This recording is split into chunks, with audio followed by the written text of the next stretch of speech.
If you like Five Nights at Freddy's, there's probably a chance that you know that some theories are better than others. In fact, there's some really bad theories that did not age well whatsoever. So I found a post 7 years ago on the Five Nights at Freddy's subreddit that is asking, what are some of the worst FNAF theories? And today I just want to go through some of my favorites because these are hilarious. Elizabeth somehow survived inside Circus Baby from inhaling helium and eating ice cream. Are you really trying to tell me that Elizabeth survived getting scooped? That's really crazy. Also, can you survive off of inhaling helium? I'm gonna look that up real quick. Can you survive breathing helium? Oh, so definitely not. Even under basic science, this logic doesn't make sense. Also, and eating ice cream, are you kidding me? I don't think you could survive off of ice cream for a significant amount of time. I feel like I'd just get sick. I'd be bored after a little bit, you know? But speaking of bad theories too, there's one that this one reminds me of, which is the whole like Will care theory. And I'm so glad that more and more people are realizing that William Afton is not a good father. He's not even a good person. Elizabeth should not have died inside Circus Baby. That should never have even happened. That is all William Afton's fault. I can't, dude, that theory is horrible. This one, it's just silly. I think it's really dumb. I can't believe this is real. The puppet is Golden Freddy's mother. I'm not gonna harp on this one too much. I actually think this one's pretty cool. It's not canon and it's not accurate at all. From what the comments are saying and from what I remember too, it's really based off the It's Been So Long song. If I had to guess, around FNAF 2, I think, was whenever that song came out, and a lot of those theories were really getting popular because of the puppet's depiction in the song being this mother and going on to possess the puppet. It would also actually explain why the puppet put all those souls into the animatronics.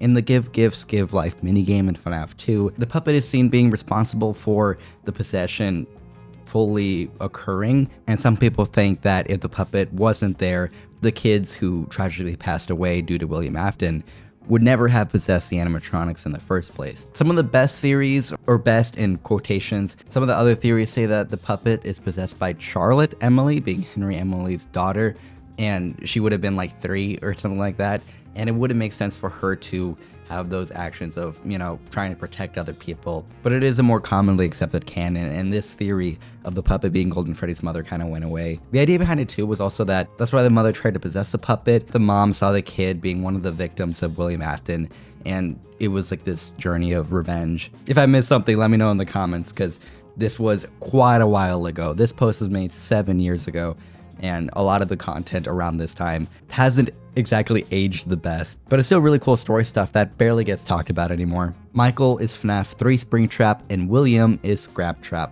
I am gonna cover, eventually, I'm gonna cover the whole Minecraft theory in a longer video just because there's so much that goes into it. Weirdly enough, a lot of the information I've researched about this before, a lot of the Minecraft details came after sister location, at least more of the concrete evidence. But no, Michael is definitely not Springtrap in FNAF 3. That's been debunked since forever, and also it just wouldn't make sense for the story. If you're watching this video and you believed in the whole Minecraft theory, just click off. No, but seriously, please don't. I need that watch time. There was this one theory where the bite of 87 was caused by Balloon Boy. The user's best evidence was the fact that Phantom Balloon Boy's jaw moves in his jump scare, a reminder of the incident to the player.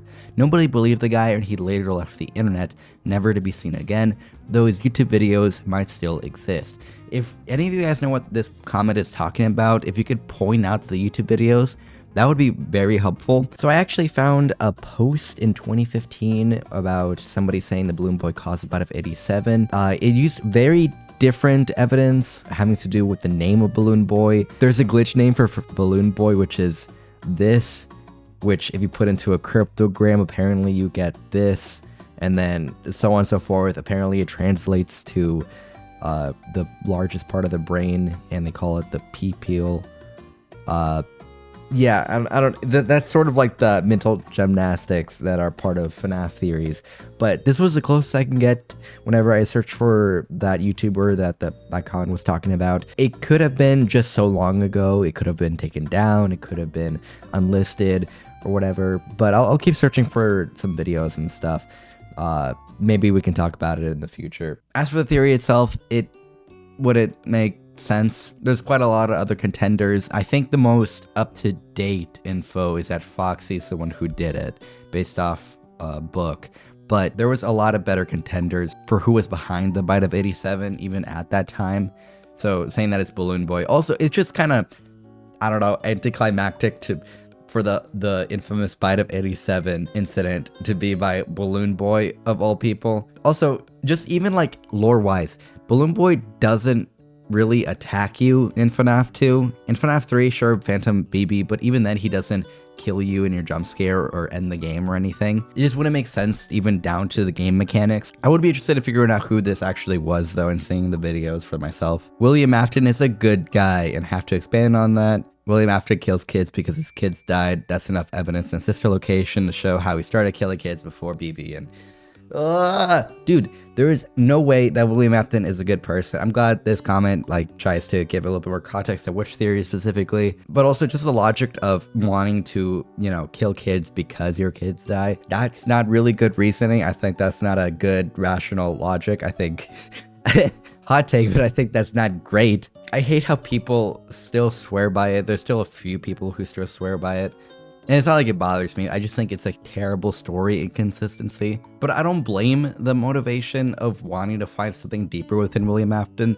I really do think, and I've said this before, that William Afton is a good guy theory came out of just trying to find more characterization or finding more nuance into the character. William Afton, especially in their first few games, there's barely any info on him. A lot of what we see is actions through the perspective of other characters and like the mini games. And in there, he's still just a terrible person. There is not enough evidence to support that he actually cared about his kids, let alone being a good person. I like how this comment, it just straight up says, William Afton is a good guy, and just followed up in the next sentence after that saying William Afton kills kids. I don't think anyone who kills kids is a good guy. Maybe that's my hot take for the day, but let me know what you think in the comments. I know this is the opposite of what you asked, but I hate when people say Mike Trap and Dream Theory were some of the worst theories. Sure, we know that both are wrong, but there are some pretty good evidence for both of them. I didn't know in the Dream Theory myself, but I wouldn't have been too surprised if it ended up being true back then.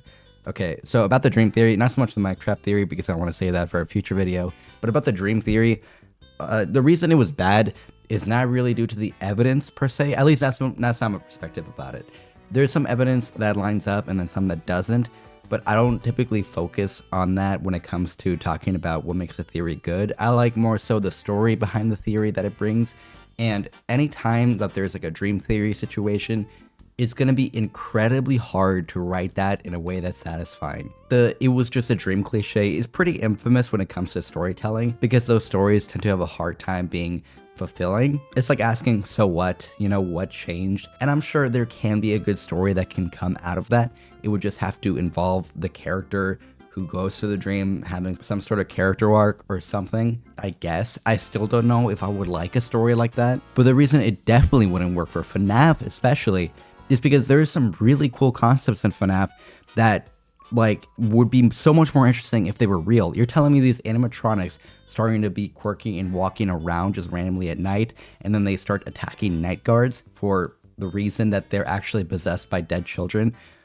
Like, that's such a cool idea to like dismiss almost completely with the dream theory. One of the better interpretations I found of the dream theory, and it was covered a while ago, was someone's comment talking about FNAF World, that FNAF World was basically all a dream of the crying child after they got bit.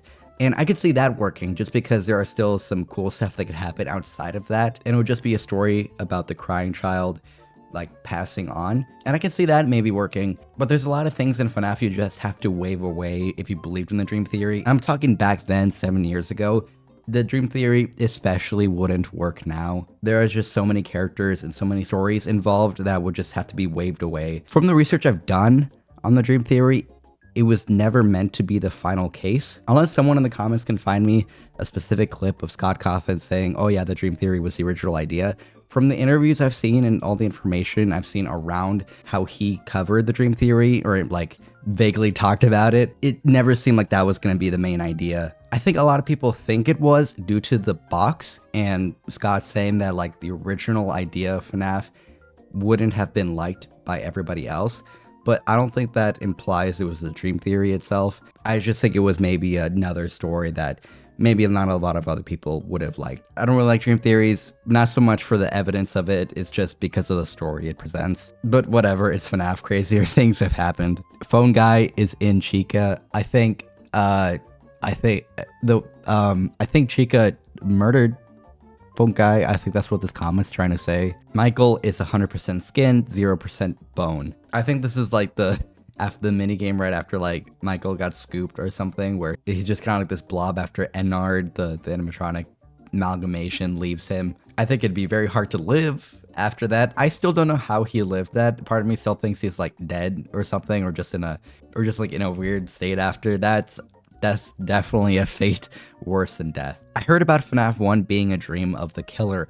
Okay, actually, I think this is MatPat's first theory, I think. I remember rewatching his first FNAF video, and MatPat had talked about how it was basically all a dream, but from a perspective of the killer, and this is kind of like his own personal hell. And I think that could maybe work as like a little like punishment after the fact that he was involved inside this tragic incident where the person we play as is responsible, and then what we're dealing with throughout the game is kind of like the demons torturing us. I'm not getting every part right, but I think this is what that's referring to. And like this other comment says, it kind of only works if we take the first game into account. It doesn't really work past that just because we're playing as different characters. But even later on, there's a lot of people who think that that's what happened to William Afton after Ultimate Custom Night, or that Ultimate Custom Night is his personal hell by Old Man Consequences. That one's a cool idea just because stuff actually happened and it's not really a dream, it's more so just like what happened after. I can see that maybe working. I'm reading all of these theories and it makes me sad that a lot of these existed.